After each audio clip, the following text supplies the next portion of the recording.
माननीय मुख्यमंत्री जी इनको कितना इज्जत मान सम्मान दिया है। कहते हैं कि 2015 में जिता दिए नीतीश कुमार जी को, तो 2005 से 10 तक कहाँ थे? आपकी औकात थी सीएम आवास में जाने की? जहाँ प्रशांत किशोर रहते थे वहाँ आपको जाने का अनुमति था? सबको ठगने का काम किया आदरणीय प्रधानमंत्री नरेंद्र मोदी जी को, ममता जी को, अब बिहार में ठगने आए, घूम रहे हैं। इनका क्या था कि हमको डिप्टी सीएम बनाइए। हम किससे क्या मांगे थे? नीतीश कुमार से बात कर रहे थे तो उसमें जिनका आप नाम ले रहे हैं वो बैठे हुए थे वहाँ ट्रांसलेटर बन के। प्रशांत किशोर के आक्रामक तेवर में बढ़ोतरी होती जा रही है। जल्दी में ही उन्होंने अपने अभियान के लिए एक जगह बना ली है और इसे किस पक्ष का कितना नुकसान होगा यह बहुत स्पष्ट नहीं है।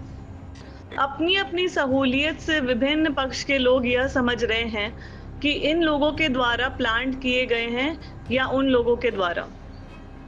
सेक्युलर राजनीतिक पहलियां ब्रांड कर रही है कि प्रशांत किशोर कोई फोर्स नहीं है और वह भाजपा को लाभ पहुंचाएंगे। दरअसल अलग अलग समय पर जदयू या आरजेडी या बीजेपी के नेताओं ने प्रशांत किशोर को निशाने पर लिया है। अभी जदयू खेमे के पार्षद संजय सिंह ने प्रशांत किशोर पर आरोप लगाया कि वे मुख्यमंत्री से दूर इसलिए चले गए क्योंकि उसके पहले हुए उप मुख्यमंत्री का पद चाहते थे। जन स्वराज के जो संस्थापक है प्रशांत किशोर जी, ये शुद्ध रूप से व्यापारी है। ये बिहार में सब जगह से ठगने के बाद यहाँ लोगों को ठगने आए हैं। यहाँ ठग विद्या में वो महारत हासिल किए हुए हैं। वंशवाद की बात करते हैं तो जो राष्ट्रीय अध्यक्ष पप्पू जी को उन्होंने बनाया, उदय सिंह जी को, तो उनके परिवार तो वंशवाद में ही आ रहे हैं। तो उनके ऊपर न बोलना चाहिए। श्रद्धेय कर्पूरी ठाकुर जी के वंश परिवार को ले लिए तो वंशवाद नहीं है क्या? एक बार बताइए।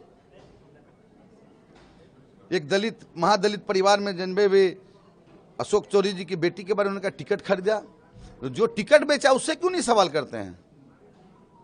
करना चाहिए ना सवाल। माननीय मुख्यमंत्री जी इनको कितना इज्जत मान सम्मान दिया है। कहते हैं कि 2015 में जिता दिए नीतीश कुमार जी को, तो 2005 से 10 तक कहाँ थे? 10 से 15 कहाँ थे? 15 में नहीं आए। 17 में ये उत्तर प्रदेश गए, 114 सीट कांग्रेस को मिला। कितना सीट जीता? 7।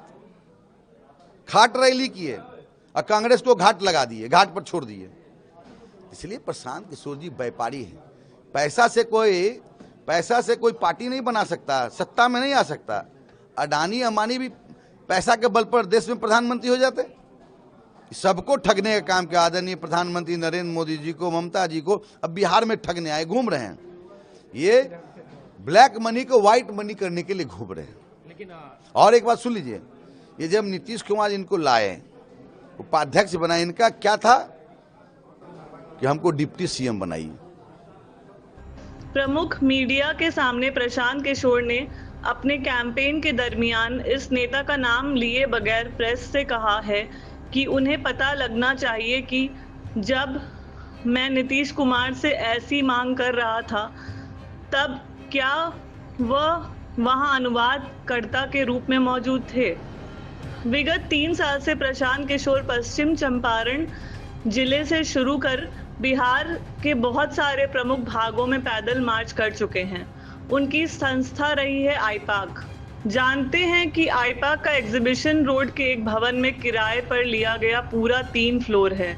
आईपाक के दर्जनों लोग एग्जीक्यूटिव स्तर पर प्रशांत किशोर के लिए मोबिलाइज होने का काम करते हैं। पदयात्रा के दरमियान उन्होंने यह वादा कर रखा था कि बिहार में से बेहतर नेतृत्व को उपहार करके चुनाव लड़वाने और बहुत हद तक इसके लिए धन की व्यवस्था करने का दायित्व उनके ऊपर है। उन्होंने 7 लोगों को अलग अलग राज्यों में मुख्यमंत्री बनवाने में अपनी सफलता का बराबर जिक्र किया। इस वीडियो पर अंत तक बने रहिए, वीडियो को शेयर भी कीजिए। उनसे जब पूछा गया कि उनके कैंपेन का भारी खर्चा कौन उठाता है, तब उन्होंने क्राउड फंडिंग जैसी बातें करने के बाद यह स्वीकार किया कि उनके द्वारा बनाए गए मुख्यमंत्री उन्हें पैसा देते हैं। उन्होंने पहले से रजिस्टर्ड की गई दल को बीच से निकाल के बाहर लाया।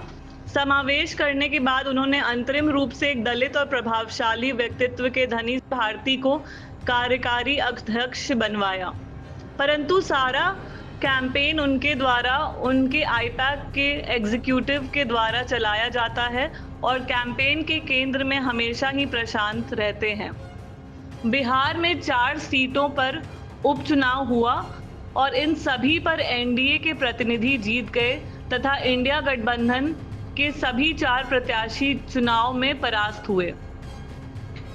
इन उपचुनाव के 4 सीटों पर प्रशांत के द्वारा तय किए गए उम्मीदवार को भारी मत मिला और बताया जाता है कि सब उनके कैंप के हित में गया, परंतु वोट पैटर्न के गणनाकार बराबर यह बताते हैं कि प्रशांत एक नई शक्ति के रूप में अभी तक यह संकेत नहीं छोड़ पाए हैं कि उनके द्वारा किस पक्ष को कितना नुकसान होगा और उनके कितने प्रतिनिधि जीतेंगे।